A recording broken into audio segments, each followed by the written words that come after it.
One thing about Jailhouse Rock, since it's the title number in this movie showcasing Elvis, it had a lot of pressure on it in the sense that everybody wanted it to be really a kickoff. It was planned as the first sequence we would do, well ahead of principal photography. With the steps alock, Elvis and the dancing cons gathered on the soundstage for the big scene. But as Elvis dug his heels into the dance number, he would shake things loose in more ways than one.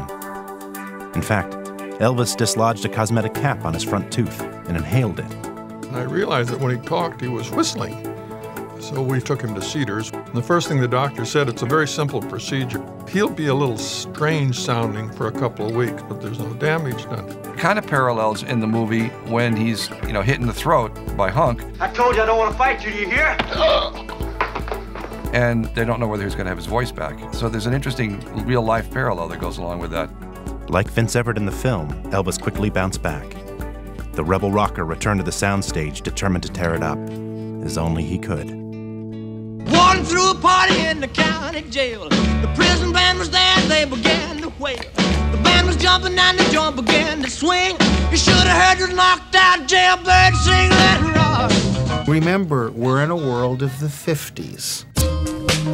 When you look back now, it's pretty tame compared to what we see on MTV or VH1. Put it in the context of Eisenhower was still president. People were doing the hokey pokey in schools. People were dancing cheek to cheek.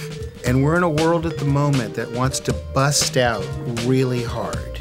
If you're a kid, it's like, oh my God, I did not know that I could do that with my body. You gotta remember, he moved around by himself 3 years before the twist was invented, which was the first time that people stopped dancing with each other and started moving around by themselves.